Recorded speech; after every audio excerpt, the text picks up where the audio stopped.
ሰላም ጤና ይስጥልኝ እንደምን አምሽታችኋል ውድ ተመልካቾቻችን የዕለተ አርብ የካቲት 28 2017 ዓ.ም ከአባይ ቴሌቪዥን የሚተላለፍላችሁ አውደ ዜና ተጀምሯል። በምሽቱ የዜና ወጃችን በርካታ ዘገባዎችን ወደ እናንተ እናደርሳለን። የቢዝነስና የምጣኔ ሀብት ዘገባችንም ሰዓቱን ጠብቆ ወደ እናንተ ይቀርባል። ዜናውን እየመራው ሀና ፍሳ ከእናንተ ጋር ቆይታ አድርጋለሁ። አብራችሁ ቆዩ። በመጀመሪያው ክፍለ ጊዜ የመረጃ ጥንቅራችን ኢትዮጵያ በአልሸባብ ኢላማዎች ላይ የአየር ጥቃት መፈጸሟን የሶማሊያ መከላከያ ሚኒስቴር መግለጻቸውን፣ የቤንሻንጉል ጉሙዝ ክልል መንግስት ክልሉን ወደ ግጭት ለማስገባት ተንቀሳቅሰዋል ያላቸውን የቦዴፓ አመራሮች ማስጠንቀቁን እንዲሁም ደግሞ ለማንነት ጥያቄዎች መልስ ይሰጣል የተባለ የብሔር ብሔረሰቦችና ህዝቦች መገለጫ ጥናት ሊካሄድ መሆኑን መገለጹን ጨምሮ ሌሎች መረጃዎችን ይዘንላችሁ ቀርበናል። አብራችሁን ቆዩ። ኢትዮጵያ በአልሸባብ ኢላማዎች ላይ የአየር ጥቃት መፈጸሟን የሶማሊያ መከላከያ ሚኒስቴር ገለጹ። የኢትዮጵያ አየር ኃይል በሶማሊያ መካከለኛው ሸበሌ ክልል በአልሸባብ ታጣቂዎች ላይ ኢላማ ያደረገ የአየር ጥቃት ማካሄዱን የሶማሊያ የመከላከያ ሚኒስቴር በዛሬው ዕለት አረጋግጧል። የሀገሪቱ የመከላከያ ሚኒስትር አብዱል ቃድር መሐመድ ኑር እንደገለጹት የኢትዮጵያ ኃይል በአልሸባብ ምሽግ ላይ የሚሳኤል ጥቃት እየፈጸመው ከሶማሊያ ፌዴራል መንግስት ጋር በመተባበር መሆኑን አስታውቋል። ያለ መንግስት እውቅና በሶማሊያ ምንም አይነት የአየር ጥቃት ሊፈጸም አይችልም ብለዋል። ይሁን እንጂ በኦፕሬሽኑ ስለደረሰው ሞት ወይም ጉዳት ዝርዝር መረጃ ከመስጠት ተቆጥበዋል። ሚኒስትሩ የአንካራው ስምምነት በአልሸባብ ላይ ለሚወሰዱ የጋራ ጥረቶች ማዕቀፍ መሆኑን በመጥቀስም የሶማሊያና የኢትዮጵያ የጸጥታ ትብብር እየጨመረ መምጣቱን ገልጸዋል። ኢትዮጵያ የፈጸመችው የአየር ጥቃት ሶማሊያ የኢትዮጵያ ኃይሎች በሶማሊያ የአፍሪካ ህብረት የድጋፍ ተልዕኮ አውሶም ውስጥ እንዲካተቱ መፍቀዷን ተከትሎ በቅርብ ዓመታት ውስጥ በክልሉ በይፋ ያደረገችው የመጀመሪያው የአየር ጥቃት ነው ተብሏል። ይህ ዘመቻ የተካሄደው በውጭ ሀገር ወታደሮች ድጋፍ ባገኘው የሶማሊያ ኃይሎችና በአልሸባብ ታጣቂዎች መካከል በዚህ በረመዳን ወር በመካከለኛው ሸበሌና ሂራን ጥቃት በተባባሰበት ወቅት ነው። ይህ በእንዲህ እንዳለ የጋሪ ኦንላይን ይዞት በወጣው ዘገባ ደግሞ አሜሪካ በከተማዋ ጥቃት ሊፈጸም እንደሚችል ማስጠንቀቋን ተከትሎ የሞቃዲሾ ባለስልጣናት በአደን አዴ ዓለም አቀፍ አውሮፕላን ማረፊያ የጦር መሳሪያዎችና ወታደራዊ ተሽከርካሪዎች እንዳይገቡ በማገድ የጸጥታ ማስጠበቅ እርምጃዎችን ማጠናከራቸው ተገልጿል። የቤንሻንጉል ጉሙዝ ክልል መንግስት ክልሉን ወደ ግጭት ለማስገባት ተንቀሳቅሰዋል ያላቸውን የቦዴፓ አመራሮች አስጠነቀቀ። የቤንሻንጉል ጉሙዝ ክልል የመንግስት ኮሚኒኬሽን ጉዳዮች ቢሮ በወቅታዊ ጉዳይ ዙሪያ ትናንት ባወጣው መግለጫ የክልሉ መንግስት የፖለቲካ ምህዳሩን የበለጠ በማስፋት ከተፎካካሪ ፓርቲዎች ጋር ተቀራርቦ በመስራትና የኃላፊነት ቦታዎችንም ጭምር በማጋራት እየሰራ መሆኑን ተጠቅሷል። ይሁን እንጂ እነዚህ ጥረቶች የበለጠ ተጠናክረው የቀጠሉ ባለበት በዚህ ወቅትም ክልሉን ዳግም ወደ ግጭት ለማስገባት የሚንቀሳቀሱ አካላት መኖራቸውን መግለጫው አንስቷል።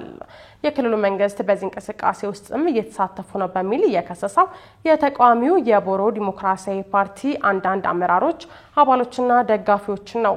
እነዚህ የቦዴፓ አባላት ክልሉን ዳግም ወደ ግጭት በማስገባት የተሰጣቸው አጀንዳ ለማስፈጸም እንቅስቃሴ ማድረግ ጀምረዋል ሲልም መግለጫው አክሏል።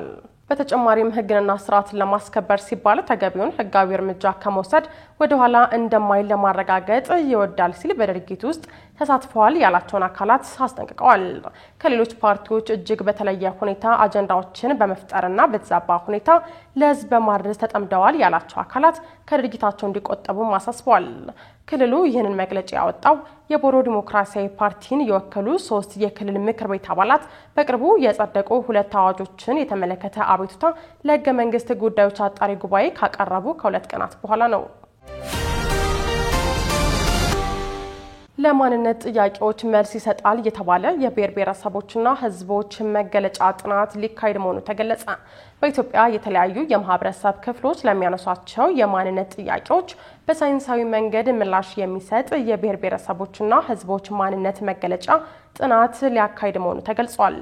በአዲስ አበባ ዩኒቨርሲቲ አማካኝነት የሚካሄደውና 5 ዓመት እንደሚፈጅ የተገለጸለትን ጥናት ለማካሄድ የሚያስችለው ስምምነትም ባለፈው ሳምንት ረቡዕ የካቲት 19 ቀን 2017 ዓ.ም የአዲስ አበባ ዩኒቨርሲቲ የፌዴሬሽን ምክር ቤትና የባህልና ስፖርት ሚኒስቴር ተፈራርመዋል።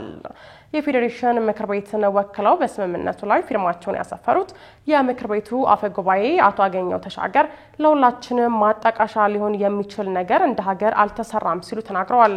አቶ አገኘው አክለውም ይሄ ጥናት ከተጠና በኋላ እውቅና መስጠት አለበት ሲሉ ከጥናቱ መጠናቀቅ በኋላ በተደጋጋሚ የሚነሱ የማንነት ጥያቄዎች ምላሽ እንደሚያገኙ ፍንጭ ሰጥተዋል። የፌዴሬሽን ምክር ቤት የህዝብ ግንኙነትና ኮሚኒኬሽን ዳይሬክተር አቶ ተረፈ በዳዳም ጉዳዩን በተመለከተ ለቢቢሲ በሰጡት አስተያየት በምክር ቤት እውቅና የተሰጣቸው የብሔር ብሔረሰቦች ቁጥር 76 ነው። አሁን ላይ ግን እዚህም እዚያም የሚነሱ ደግሞ ማንነት ይታወቅልን የሚሉ ሳይንሱን ያልተከተሉ ጥያቄዎች አሉ። በዚህ ጥናት ሳይንሱን በተከተለ መንገድ እንዲህ አይነት ችግሮች ይቀረፋሉ የሚል እምነት ተይዟል ሲሉ ከጥናቱ በኋላ የሚጠበቀውን ውጤት አስረድተዋል። የኮሚኒኬሽን ዳይሬክተሩ አክለውም በዚህ ጥናት ውስጥ በትክክል ማንነት ያላቸው የራሳቸው ቋንቋ ያላቸው የራሳቸው ብሔረሰብ የሚያስብል ማንነት የሚያሰጥ መስፈርት ካሟሉ እውቅና ይሰጣቸዋል ብለዋል። የጥናቱ አንዱ ባለቤት የሆነው የፌዴሬሽን ምክር ቤት የኢትዮጵያ ሉዓላዊ ስልጣን ባለቤት ለሆኑት ብሔር ብሔረሰቦች ህዝቦች እውቅና የመስጠት ኃላፊነት አለበት ሲሉም አክለዋል። መስጂዶች አደጋ ላይ ናቸው ያለው የሸገር ከተማ መጅሊስ በወቅታዊ ጉዳዮች ዙሪያ ከከንቲባው ጋር መወያየቱን ገለጸ። የሸገር ከተማ እስልምና ጉዳዮች ከፍተኛ ምክር ቤት ኑ አብረን የሸገር መጅሊስን እናጠናክር በሚል መሪ ቃል በትናንትናው ዕለት የኢፍጣር መርሃ ግብር አካሂዷል። በዝግጅቱ ላይ የኦሮሚያ ክልል እስልምና ጉዳዮች ከፍተኛ ምክር ቤት ፕሬዝዳንትና ምክትል ፕሬዝዳንት እንዲሁም ደግሞ የሸገር ከተማ እስልምና ጉዳዮች ከፍተኛ ምክር ቤት ዶክተር መሐመድ ሷላህ የተገኙ ሲሆን ከሸገር ከተማ አስተዳደር ጋር በምክር ቤቱ ነባር ጥያቄዎችና በወቅታዊ ጉዳዮች ላይ ሰፊ ውይይት ማድረጋቸው ተገልጿል። የእስልምና ጉዳዮች ከፍተኛ ምክር ቤት ፕሬዝዳንት ሼህ አሊ ሙክታር በሸገር ከተማ የሚገኙ የሸገር መጅሊስ በቅርብ ጊዜ የተቋቋመ መሆኑንና በሚቋቋምበት ሰዓትም ከመስጂዶች ፈረሳ ጋር በተያያዘ በርካታ ችግሮች መፈጠራቸውን ገልጸው በከባድ ፈተና ውስጥ እንዳለፈና ተቋሙ ምንም አይነት የገቢ ምንጭ የሌለው እንደመሆኑ ደግሞ ከፍተኛ የፋይናንስ እጥረት መኖሩን ገልጸዋል። በከተማ ውስጥ የሚገኙ መስጂዶች በሚፈለገው መጠን ማገልገል አልተቻለም ያሉ ሲሆን አሁን ላይ ከመንግስት በኩል ቃል ከተገቡ ነጥቦች ውስጥም የመስጂድ ፈረሳ ብቻ የቆመ ቢሆንም አሁንም በሸገር ከተማ ውስጥ የሚገኙ በርካታ መስጂዶች አደጋ ውስጥ እንደሚገኙ መጥቀሳቸውን ሀሩን ሚዲያ ዘግቧል። የሸገር ከተማ አስተዳደር በወቅታዊ ጉዳዮች ዙሪያ ከሸገር ከተማ እስልምና ጉዳዮች ከፍተኛ ምክር ቤት ጋር በዛሬው ዕለት ውይይት አድርገዋል። በውይይቱም የከተማ አስተዳደሩ የፈረሱ መስጂዶችን በከተማው ዲዛይን ለመመለስ ዝግጅቱን ማጠናቀቃቸውን ገልጸው ህጋዊ ሰነድ የሌላቸውን እስላማዊ ተቋማት ወደ ህጋዊነት የሚመለሱበት አቅጣጫ መጠቆሙን ዘገባው አክሏል። በተጨማሪም ለግዙፉ መስጂዶችና እስላማዊ ማዕከላት መገንቢያ የሚሆኑ ቦታዎችን የመለየት ስራ እንደተሰራ ገልጸው ምክር ቤቱ የዲዛይንና መሰል አስፈላጊ ጉዳዮችን አሟልቶ ከተገኘም ከተማ አስተዳደሩ የህዝበ ሙስሊሙን ጥያቄዎች ለመመለስ ዝግጁ መሆኑን ገልጿል። የተወደዳችሁ ተመልካቾቻችን እየተከታተላችሁት ያላችሁት ከአባይ ቴሌቪዥን የአውደ ዜና የመረጃ ሰዓታችን ቀጥሏል። የተመድ የሰብአዊ ጉዳዮች ማስተባበሪያ ቢሮ ለኢትዮጵያውያን እርዳታ ፈላጊዎች $2 ቢሊዮን እንደሚያስፈልግ መግለጹን ለሐዋሳ ዩኒቨርሲቲ ሲሰሩ የነበሩ ከ750 በላይ ሰራተኞች በተቋሙ ከስራ እንደሚሰናበቱ መገለጹና 5 ሰራተኞች መታሰራቸው ቅሬታ ማስነሳቱን ጨምሮ ሌሎች መረጃዎችን እያሱበለጠ ይዟል። ተከታትለን እንመለስ። የተመድ የሰብአዊ ጉዳዮች ማስተባበሪያ ቢሮ ለኢትዮጵያውያን እርዳታ ፈላጊዎች $2 ቢሊዮን እንደሚያስፈልግ ገለጸ። የተባበሩት መንግስታት ድርጅት የሰብአዊ ጉዳዮች ማስተባበሪያ ቢሮ ኦቻ ለተያዘው የፈረንጆቹ ዓመት ለኢትዮጵያ እርዳታ ፈላጊዎች $2 ቢሊዮን እንደሚያስፈልግ አስታውቋል። ቢሮው በአማራና በምዕራብ ኦሮሚያ የቀጠሉ የጸጥታ ችግሮች እንዲሁም ድርቅ፣ ጎርፍ፣ የመሬት መንሸራተትና ተደጋጋሚ በሽታዎች የሀገሪቱን የሰብአዊ ሁኔታ እንዳባባሱት አዲስ ባወጣው ሪፖርት ገልጿል። ይሄንን ተከትሎም እየተፈጠሩ ያሉ ስደቶች ትልቅ ችግር ሆኖ ቀጥለዋል ተብሏል። የአየር ንብረት ለውጥ ያስከተለው ድርቅ መሰል ሁኔታ በደቡባዊና ደቡብ ምዕራብ ኢትዮጵያ ከፍተኛ የውሃና የምግብ እጥረት ማስከተሉን ከመጋቢት እስከ ሚያዝያ የሚጠበቀው ዝናብ ተስፋ ሰጪ እንደማይሆን ቢሮ ጠቅሷል። በሌላ በኩል በአማራ ክልል ለመልሶ ግንባታ በቢሊዮን ዶላር የሚቆጠር ሀብት እንደሚያስፈልግ ተገልጿል። ከዚህ ቀደም በአማራ በትግራይና በአፋር ክልሎች ከፍተኛ ሰብአዊና ቁሳዊ ጉዳቶች መመዝገባቸውን ተከትሎ በሶስቱ ክልሎች $20 ቢሊዮን የአሜሪካን ዶላር የሚገመት ንብረት መውደሙ መገለጹ የሚታወስ ሲሆን ከዚህ ውስጥ ግማሽ ያህሉ በአማራ ክልል የወደመ መሆኑን ክልሉ ገልጿል። በአማራ ክልል ብቻ ውድመት ከነበረባቸው 94 ወረዳዎች ውስጥ መልሶ ግንባታ የተጀመረው በ28ቱ ብቻ መሆኑን የክልሉ መንግስት አክሎ አስታውቋል። በክልሉ ጉዳት ከደረሰባቸው 94 ወረዳዎች መካከል በ28ቱ ብቻ በዓለም ባንክና በተባበሩት መንግስታት ድርጅት የልማት ፕሮግራም ድጋፍ የመልሶ ግንባታ እንደተጀመረ የአማራ ክልል ገንዘብ ቢሮ ምክትል ኃላፊ አቶ አታላይ ጥላሁን ገልጸዋል። አሁን በክልሉ ያለው የጸጥታ ሁኔታ መልሶ ግንባታ የሚፈልጉ ቦታዎች እየሰፉ መሄድና የረጂ ድርጅቶች በመቀነስ የመልሶ ግንባታ ስራውን በተፈለገው መጠን እንዳይጓዝና አስቸጋሪ እንዳደረገው አቶ አታላይ እንደነገሩ በመጥቀስ ዶቼ ቬለ ዘግቧል። ለሐዋሳ ዩኒቨርሲቲ ሲሰሩ የነበሩ ከ750 በላይ ሰራተኞች በተቋሙ ከስራ እንደሚሰናበቱ መገለጹና 5 ሰራተኞች መታሰራቸው ቅሬታ አስነሳ።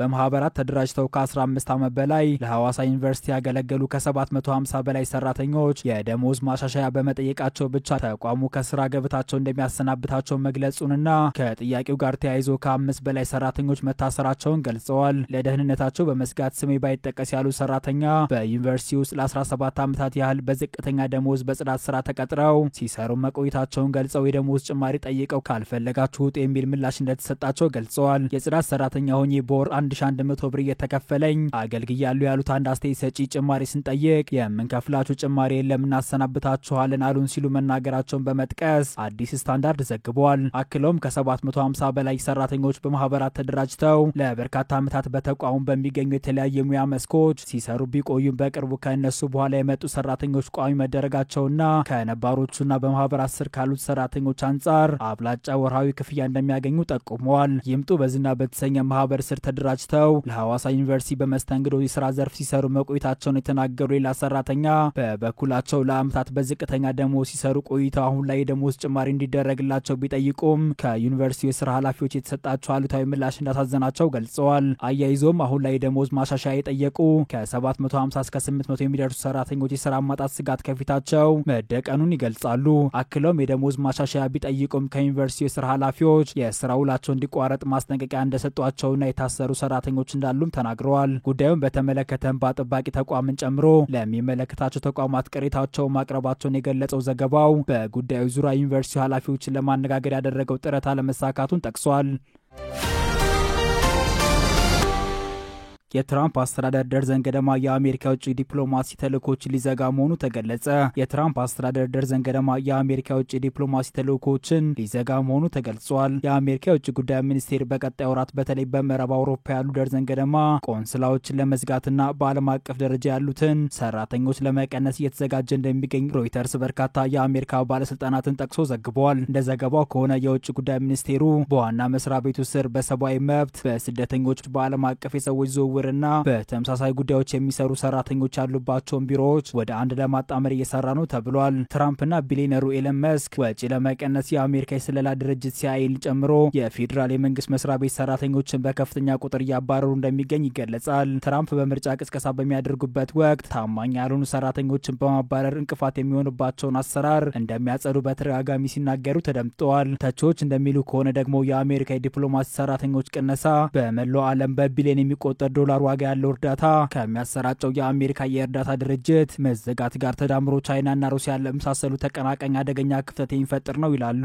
ይህንን ተከትሎ ትራምፕ ለመጀመሪያ ጊዜ በትላንትናው ዕለት የኢለን መስክን የስልጣንና ኃላፊነት ደረጃ የሚወስን ወሳኝ ንግግር አድርገዋል። ዶናልድ ትራምፕ ቢሊዮነሩ በአስተዳደራቸው ውስጥ ያላቸው ስልጣን የተገደበ መሆኑን ገልጸው በሰራተኛ ቅነሳና ቅጥር በፖሊሲዎችና በሚፈጽሙበት ፍጥነት ሁኔታ ላይ የመጨረሻ ውሳኔዎችን የሚያሳልፉት የካቢኔ ኃላፊዎች እንደሆኑ መደረጉ ተገልጿል።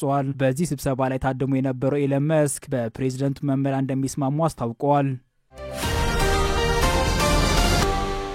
ሩሲያ 2025 ከገባ ወዲህ በዩክሬን ላይ ከባድ የተባለውን ጥቃት ፈጸመች። በጥቁር ባህር ላይ የተሰማሩ የጦር መርከቦችን ባሳተፈ መጠነ ሰፊ ጥቃት ሩሲያ 58 ሚሳኤሎችና 194 ሰው አልባ አውሮፕላኖችን ተጠቅማ በዩክሬን ላይ ጥቃት ሰንዝራለች። ሩሲያ በዩክሬን ላይ በፈጸመችው መጠነ ሰፊ ጥቃት ቢያንስ 4 ህጻናትን ጨምሮ 18 ሰዎች ቆስሏል ተብሏል። የዩክሬን ባህር ኃይል ቃል አቀባይ ከሀገሪቱ ቴሌቪዥን ጣቢያ ጋር በነበራቸው ቆይታ ሩሲያ የፈረንጆቹ 2025 ከተጀመረ ወዲህ በጥቁር ባህር ላይ የተሰማሩ የጦር መርከቦችን ያሳተፈ መጠነ ሰፊ ጥቃት ሰንዝራለች ብለዋል። በጥቁር ባህር ላይ የተሰማሩ የጦር መርከቦች በአንድ ቀን አዳር ብቻ ከ20 በላይ ሚሳኤሎችን ወደ ዩክሬን መተኮሳቸውን አስታውቀዋል። የዩክሬን አየር ኃይል በበኩሉ ሩሲያ አዳሩን በአጠቃላይ 58 ሚሳኤሎችና ድሮኖችን ተጠቅማ ጥቃት መሰንዘሯን አረጋግጠዋል። አየር ኃይሉ ጨምሮ 34 ሚሳኤሎችና 100 ድሮኖችን ኢላማቸውን ሳይመቱ አየር ላይ መጥቶ መጣሉን አስታውቀዋል። የሩሲያን መጠነ ሰፊ ጥቃት ለመከላከልም የፈረንሳይ ሚራጅ ተዋጊ ጀቶችን ለመጀመሪያ ጊዜ ማሰማራቱን ገልጿል። የሩሲያ መከላከያ ሚኒስቴር እንዳስታወቀው ከሆነ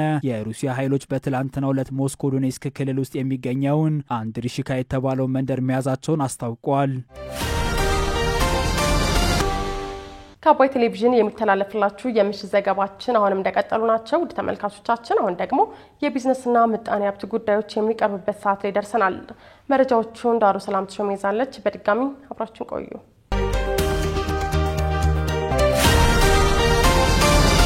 ወጋገን ባንክ ተደራሽነቱን ለማስፋት የኢብር ዋሌትና የወኪል ባንክ አገልግሎት ላይ ትኩረት አድርጎ እየሰራ መሆኑን ገለጸ። ከተመሰረተ 28 ዓመታትን ያስቆጠረው ወጋገን ባንክ ማክሮ ኢኮኖሚውንና ካፒታል ማርኬቱን የሚመጥን እንቅስቃሴዎችን እያካሄደ እንደሚገኝ የባንኩ የቴክኖሎጂ ዘርፍ ምክትል ስራ አስፈጻሚ የሆኑት አቶ ሰለሞን ተስፋዬ ለአባይ ቴሌቪዥን ተናግረዋል። ባንኩ በጥሩ ቁመና ላይ እንደሚገኝ የተናገሩት አቶ ሰለሞን የባንክ ዘርፉ በቅርቡ ለውጭ ገበያ ክፍት መሆኑን ተከትሎ ራሱን እያዘጋጀ መሆኑን አስረድተዋል።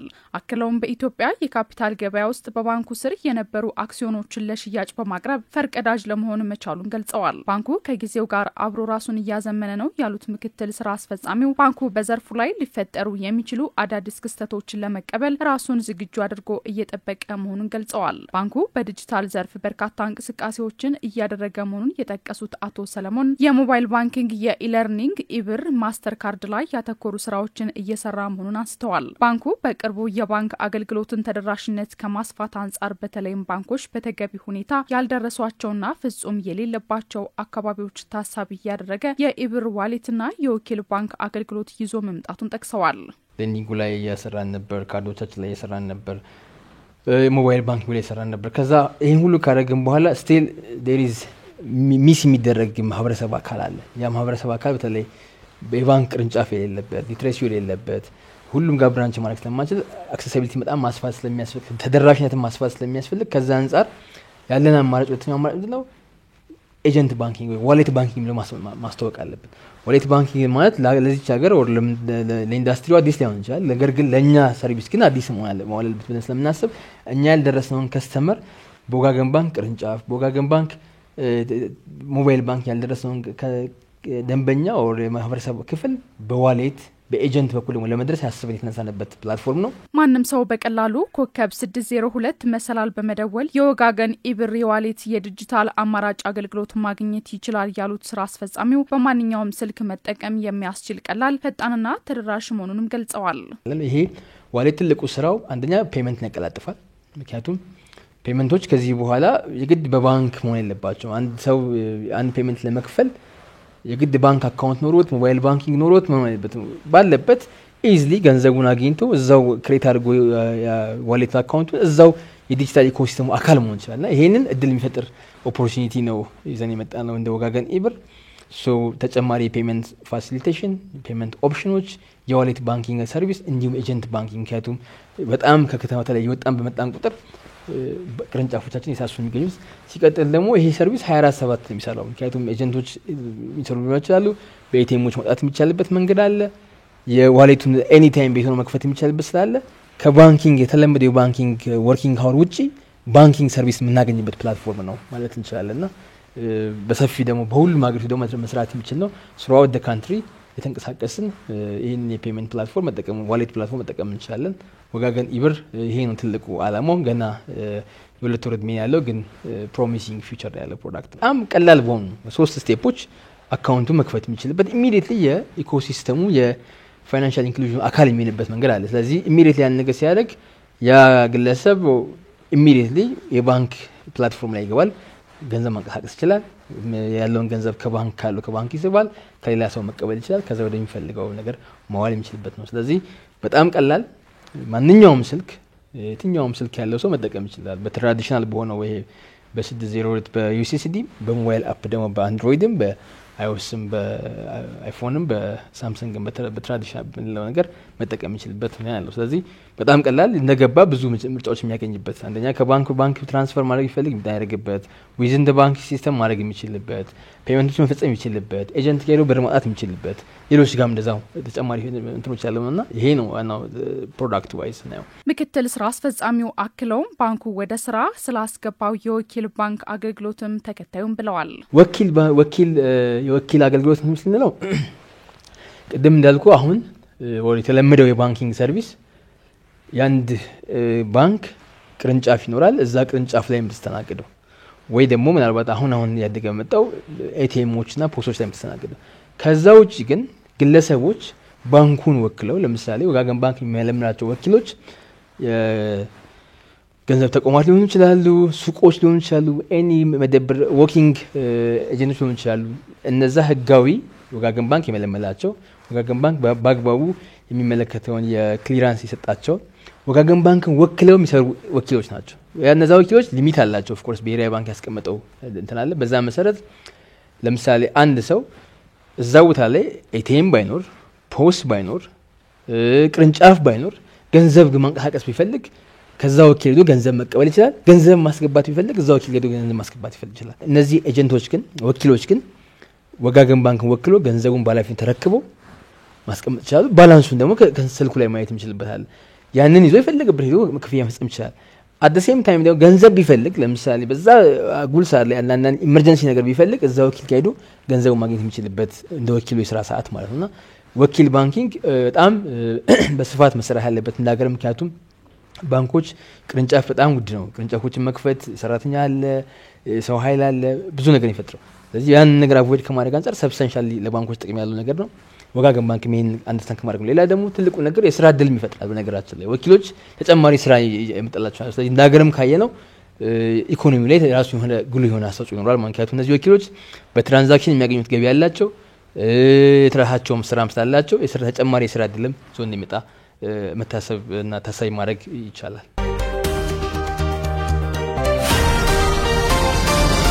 በደቡብ ምዕራብ ኢትዮጵያ ህዝቦች ክልል ወርቅ በማምረት ስራ ላይ የተሰማሩ 32 አምራቾች ፍቃድ ተሰረዘ። በደቡብ ምዕራብ ኢትዮጵያ ህዝቦች ክልል ከሚገኙ 58 ልዩ አነስተኛና 12 ባህላዊ የወርቅ አምራቾች መካከል አፈጻጸማቸው ደካማ የሆኑት 32ቱ ፍቃዳቸው መሰረዙ ተገልጿል። በክልሉ የማዕድን ዘርፍ አፈጻጸም አሳሳቢ ደረጃ ላይ መድረሱን የክልሉ ማዕድንና ኢነርጂ ልማት ኤጀንሲ አስታውቋል። የክልሉ የማዕድንና ኢነርጂ ልማት ኤጀንሲ ዋና ዳይሬክተር አቶ ገብረ ማርያም ሰጠኝ በ6 ወራት ውስጥ ምንም አይነት ወርቅ ማምረት ያልቻሉ 12 ልዩ አነስተኛና 2 ባህላዊ አምራቾችም አሳማኝ ምክንያት ካላቀረቡ በቀጣይ እርምጃ እንደሚወሰድባቸው አስጠንቅቀዋል። በድንጋይ ከሰል ማምረት ፍቃድ ከወሰዱ ከ20 በላይ ባለፍቃዶች መካከል እስካሁን ወደ ማምረት የገቡት 8 ብቻ መሆናቸውም ተጠቁሟል። በበጀት ዓመቱ 6 ወራት 150 ኪሎ ግራም ወርቅ ለማምረት ታቅዶ 75.525 ኪሎ ግራም እንዲሁም 100 ሺህ ቶን ድንጋይ ከሰል ለማምረት ታቅዶ 50 ሺህ ቶን ብቻ ማምረት መቻሉን የተገለጸው የምርት እጥረቱ ምክንያትም ህገወጥነትና ወደ ስራ ያልገቡ አምራቾች መኖራቸው እንደሆነ መጠቆሙን ካፒታል ዘግቧል።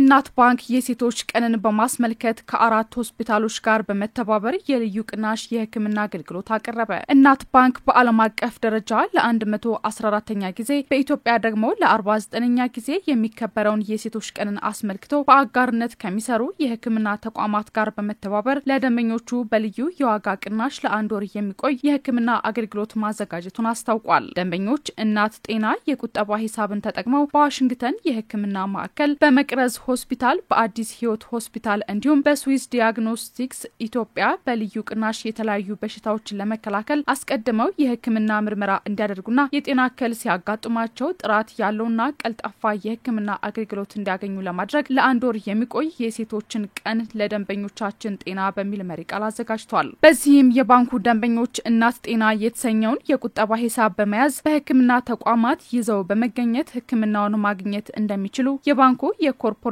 ሰርቪስ ምክትል ፕሬዝዳንት ወይዘሮ ገነት ሀጎስ ተናግረዋል። ደንበኞች በህክምና ተቋማት በልዩ ቅናሽና ጥራት ያለው ቀልጣፋ የህክምና ተጠቃሚ እንዲሆኑ ከማድረግ ባሻገር የቁጠባ ሂሳብ ደብተሩን ይዘው ለሚመጡ 50% ቅናሽ ይደረጋል ሲሉ በዋሽንግተን የህክምና ማዕከል ዶክተር ፍራኦል ደረጀ ተናግረዋል። በተጨማሪም የህክምና አገልግሎቱ ቀጣይነት ስለሚኖረው የቁጠባ ሂሳብ ደብተር ያላወጡ እናቶች በማውጣት የእድሉ ተጠቃሚ መሆን ይችላሉ ሲሉ ወይዘሮ ገነት ሀጎስ አክለው ገልጸዋል።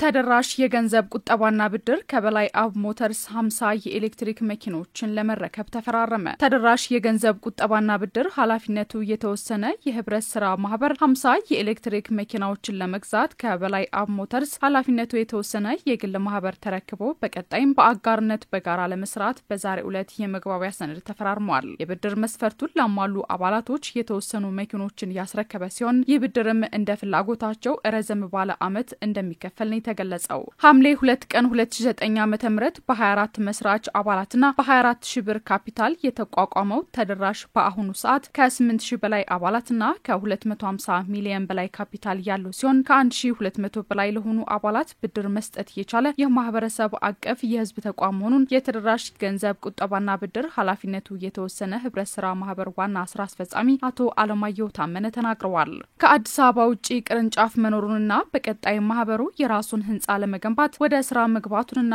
በዛሬው ዕለትም ለአባላቱ 50 የኤሌክትሪክ መኪኖችን ገዝቶ ለአባላት ለመስጠት ተፈራርሟል። በተጨማሪም ከ200 በላይ ቤቶችን በመገንባትና በመግዛት ለአባላት ለማስረከብ ከሐምሌ 1 2016 ጀምሮ በእንቅስቃሴ ላይ ይገኛል ተብሏል። ተደራሽ ትንሽ ቆጥበው ትልቅ ይሁኑ በሚል መሪ ቃል በርካታ የቁጠባ አገልግሎቶችን እየሰጠ ይገኛል። ከ11% እስከ 13% በሆነ አነስተኛ ወለድ ከሚሰጣቸው የብድር አገልግሎቶች መካከል የመኪና ብድር እስከ 10 ዓመት የሚመለስና ለቤት ብድር እስከ 14 ዓመት የሚመለስ፣ ለማህበራዊ ጉዳይ፣ ለአዲስና ነባር ንግድ ማስፋፊያ እንዲሁም ለማንኛውም አይነት ብድር አገልግሎት ለመስጠት እቅድ ይዞ እየተንቀሳቀሰ መሆኑን ዋና ስራ አስፈጻሚው አቶ አለማየሁ ታመነ አያይዘውም ገልጸዋል። ስትከታተሉት የነበረው የዕለተ አርብ የካቲት 28 2017 ዓ.ም የምሽቱ መረጃችን ይህንን ይመስል ነበር። አብራችሁን ስለነበራችሁ ከልብ እያመሰገን በያላችሁበት መልካም ምሽት